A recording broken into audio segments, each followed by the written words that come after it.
Also, a general dissatisfaction with the weather is the key to being British, so it's mostly just nice to complain that it's too hot, it's too cold, it's too cloudy.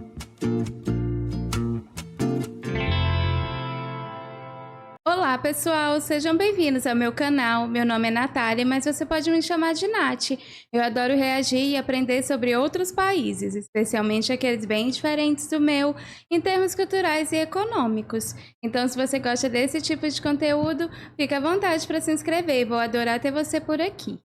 Bom, nesse vídeo eu vou reagir a 11 coisas que eu não esperava quando me mudei para o Reino Unido. Então é isso, sem mais delongas, e vamos para a reação. Did I judge a little bit? Yes. Did I get hit with the most amount of karma anyone could get hit by?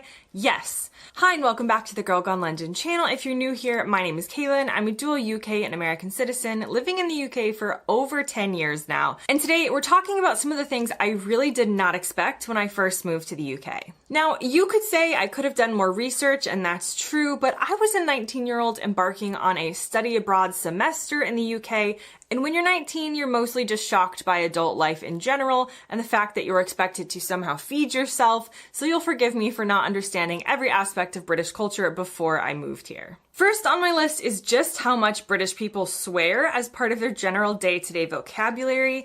I won't mention words on here because this is a family channel, but in the US, of course people swear.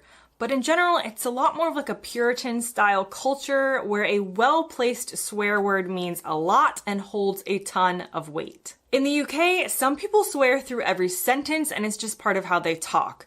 Words that are absolutely not cool to say in the US are totally fine to say in the UK. Obviously not around your grandma or like at a team meeting at work, but it's just a much different culture when it comes to swearing. Americans have a lot of different swear adjacent words that we would use instead of actually swearing, like gosh darn it, oh shoot. I love this example that I found from an article where an American said her grandmother used to say good night when something surprised or shocked her. We might say for gosh sakes, or fudge. You'd be laughed out of the UK for saying most of these things, and part of the reason is that UK culture associates colorful language with a sense of humor rather than being vulgar like Americans tend to think of it. Number 2 is Gente, eu adoro o senso de humor de vocês, porque isso torna vocês muito, muito autênticos de uma forma muito única. E eu acho muito curioso ver como a nossa cultura, né, pode nos moldar e nos chocar, porque ela tá contando a experiência dela de um continente para outro, né, e como isso chocou ela. Mas quando eu me mudei também aqui para o Rio, eu fiquei super chocada, porque eu morava no interior e lá as pessoas não costumam muito xingar, mas aqui no Rio é visto como algo super comum, super natural, qualquer momento, tipo, as pessoas podem falar palavrão. Então, é muito interessante como essas coisas fazem com que a gente absorva e molde o nosso olhar diante de tantas peculiaridades. Mas no final eu acho tudo muito divertido. Acho que é uma verdadeira experiência quando você troca assim de ares. Weather talk. In Florida, we don't really talk about the weather. It's usually sunny, and when it's not, it's thunderstorming, but it's pretty predictable. We don't start talking about the weather until a hurricane comes through, because what are you going to say? Oh, it's hot out today, like it has been every single day for the past 6 months? So in the UK, I didn't expect that the weather changes so rapidly and is always relatively uncertain, that weather small talk is a huge part of British life, and I definitely had to get used to this. It's a great conversation starter and just something to say to acquaintances or colleagues you don't really know before starting a meeting, or to the postman or whoever. The island geography of the UK means that the weather today is probably different than it was yesterday or an hour ago, to be honest, so you can keep bringing it up over and over and over again. Also, a general dissatisfaction with the weather is the key to being British, so it's mostly just nice to complain that it's too hot, it's too cold, it's too cloudy, and when it is nice outside, you get to comment on that as well and talk about how you have to take advantage of it, or you would comment like about how it's never nice outside, not even appreciating that it is nice outside right now. Number 3 on my list Gente, é claro que é ruim quando nós somos pegos desprevenidos, né? E de repente isso arruina nossos fazeres, né? Nossos trabalhos. Mas olhando por outro lado, eu imagino que vocês devam estar sempre prevenidos, né? Porque como o tempo é incerto, vocês sempre precisam estar precavidos. Então, olhando, eu vejo isso por um lado positivo.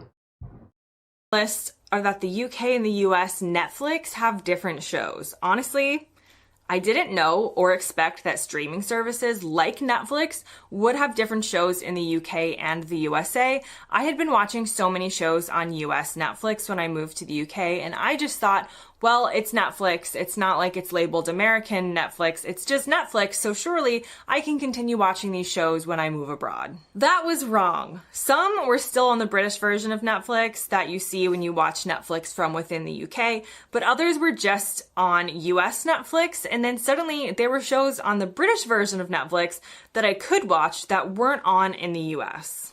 Next up, and something I didn't realize when it comes to the internet, is that a lot of American local media that I used to follow, like the Orlando Sentinel, for example, the newspaper from my hometown, is blocked. I would go to look up news from back home, and I would just get a, like, this content is blocked in your area kind of message, which was hard when I was trying to feel connected to my hometown, or at least skim through what was happening back home. Next up on my list of things I was surprised by when I moved to the UK were the incredibly narrow British roads, especially through the countryside, that are really just built for one car, if that, but somehow we've decided we're gonna try and fit two of them down there going 60 miles an hour in opposite directions. I knew roads would be more narrow in the UK, and I did expect like smaller parking spaces, but sometimes when I'm driving out of London, I do feel as though this was actually meant more for like a bicycle than a car, and it makes me laugh how much time you spend pulling your car into various bushes to let other people pass.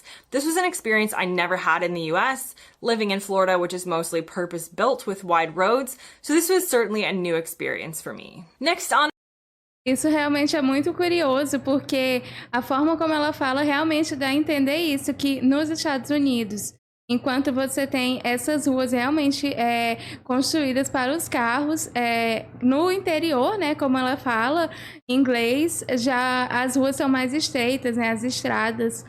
E assim, para mim isso mostra um respeito incrível pela natureza, porque é mantido e preservado. Eu não sei como é a experiência de dirigir numa estrada assim, então me deixa saber nos comentários vocês que já dirigiram por essas estradas, como é. Porque eu sei que algumas têm uma certa dificuldade, mas eu acredito também que a experiência de estar num ambiente assim tão natural deve ser uma coisa única. On my list was a lack of ice in drinks. So Americans love ice in their drinks. It's just the way it is. We always expect ice both at home and at restaurants, and we're quite famous for most of our fridges having these fantastic built-in Vocês ice não colocam gelo. Culturally, to serve a drink without ice in America would definitely be out of the norm, and so when I moved to the UK, I was surprised that the ice in drink culture is not as strong here. A lot of times, whether you're being served a glass of water in someone's home or a drink at a restaurant, no ice can be the default. It's quite normal. Occasionally, you may be asked if you want ice, as people do usually have like a basic ice tray somewhere in the freezer that they can fit in, but they aren't obsessed with ice in the UK like we are in the US. And without watching 8 million YouTube videos of people like me first, I didn't know that when I first moved to the UK. Number 7, let's talk about friendly police in the UK. So the police force in the UK and the police force in the USA deserves an entirely different video, which we will do at some point. But typically in the US, the police scare me. Yes, they're there to help, and this is not even a comment on the larger political and cultural issues within the police force, but let's be honest, in America, the police have guns and they're just kind of intimidating. In the UK, the average policeman or woman just seems like way less intimidating. They smile a lot more and are definitely there to de-escalate rather than escalate, and most don't carry guns, which is weird to Americans, but it just creates a less threatening atmosphere when you're around them. The first time I encountered police officers in the UK in action, as it were, they're responding to a person with probably a mental health condition who kept yelling out of their window. The police were standing on the street trying to figure out what was happening and yelling back up at them to see how they could help. And they just seemed so nice and like I'd want to take them out for a cup of tea after they helped me out of a situation. The next thing on my list I was surprised by is that TJ Maxx. Gente, agora ela comentou isso e realmente me veio um questionamento aqui na minha cabeça. A polícia de vocês é desmilitarizada? Porque aqui no Brasil tem muitos grupos, ONGs, que lutam para a polícia daqui ser desmilitarizada, justamente por a gente ter muitos casos de violência envolvendo policiais. Então, me deixe saber aqui nos comentários, porque eu acho que essa polícia ser mais amigável realmente é uma coisa que influencia muito, né, na atmosfera da sociedade que a gente vive. Como ela falou aqui, passa um tom menos ameaçador. Mas acho que também é muito da questão local, né? Então, me deixe saber aqui nos comentários, porque eu fiquei curiosa sobre isso. Is in the UK. It's just called TK Maxx. So one of the biggest brands and famous stores in the US is called TJ Maxx. It's where you can buy everything from clothes to home goods to stuff for your kitchen to toys. We love it. I love it. And I was surprised to find that it was also in the UK, except it's called TK Maxx here, not TJ Maxx. But it's the same brand and the same store, and when I tell you, my little candle-loving heart exploded when I learned this after moving to the UK. It was a good moment. And I feel like I'm gonna get comments saying like, you're so dumb. All you had to do was Google whether there was a TJ or TK Maxx in the UK before you moved here, to which I would respond, I was a little preoccupied trying to navigate visa issues, accommodation, public transportation within London, as well as making my flight. So I didn't research exactly where I was going to buy things for my house that I definitely need, but don't actually need. Now I've got 3 more things left on my list. Number 9. I was surprised by hay fever. I'd never experienced hay fever in the US before. I thought people who were allergic to grass, there was just something wrong with them. I was like, why can't your immune system handle grass? That seems basic. Did I judge a little bit? Yes. Did I get hit with the most amount of karma anyone could get hit by? Yes. I suffer horrible hay fever in the UK, and it's probably down to the different grasses and different pollens and stuff in each country. Also, sometimes as you get older, your allergies can change. So, yeah, I was really surprised when I moved to the UK that suddenly I couldn't breathe between the months of like May and July. And that was a real shock to the system, which I'm still trying to figure out to this day. When I go back to Florida, I don't experience it as much. So again, it's definitely down to the different grasses and different environments, but this definitely shocked me. Number 10, I was surprised by the amount of heckling in UK politics. And this isn't a comment on UK politics versus American politics in general, because I could not possibly say that UK politics are somehow weirder than American politics. That is absolutely not true. But there is one specific part of UK politics, and that's the Prime Minister's questions, where heckling your other people who are talking and like making lots of noises, jeering, whatever you want to call it, like it's loud and it's not a very professional setting like you would expect to happen in this sort of like, you know, like it's not a rally. It just seems like it's actually like political business. Like I said, America is way more unhinged overall when it comes to our politics, but I didn't expect that the British, who seem to be proper and reserved and whatever, would then be in the Prime Minister's questions yelling and like heckling the other politicians in the room. And number 11, the last thing.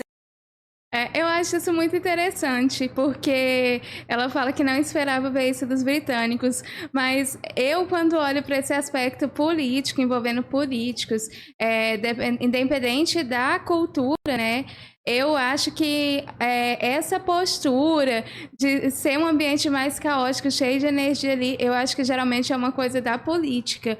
Eu vejo isso como um traço realmente dos políticos. Eu acho que é um ambiente tão estressado que nessa hora o que sobressai é realmente estresse. Claro que cada cultura tem uma forma dos políticos lidarem, né, diante do público, mas eu acho que quando se trata daquele ambiente onde estão somente eles, eu acho que realmente as coisas ficam mais estreitas, sabe? As coisas fogem um pouco mais do que é esperado e vão mais porque é natural dentro desse ambiente. On my list that surprised me are the type of locks typically used in UK front doors. So typically in the UK, not all the time, but often there's a deadlock which locks behind you automatically when you close the door. This was not the case in most American places that I have lived.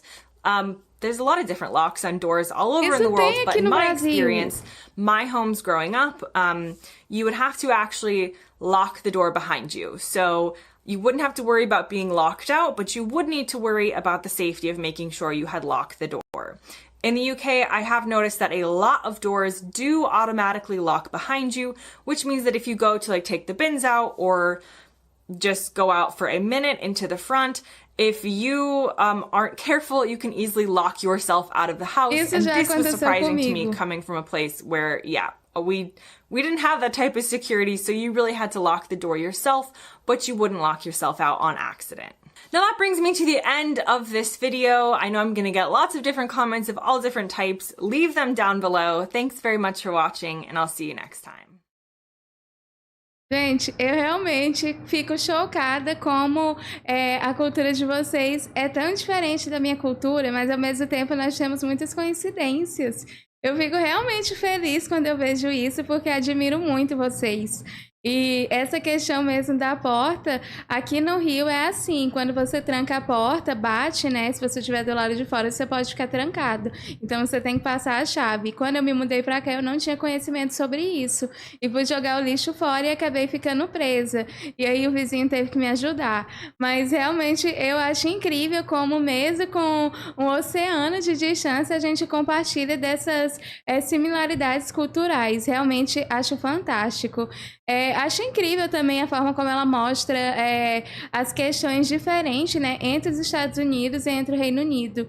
Muitas pessoas acabam tendo pensamento um pouco inusitado, né, de achar que, por exemplo, os Estados Unidos pode ser muito similar ao Reino Unido, justamente pelo fator histórico que une esses dois países.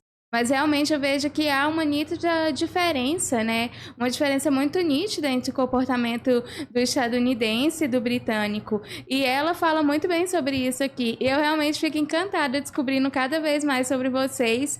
Acho que essa forma como vocês lidam com humor e ao mesmo tempo de um jeito reservado, acho que é uma personalidade única, sabe? Acho que vocês conseguem equilibrar isso muito bem.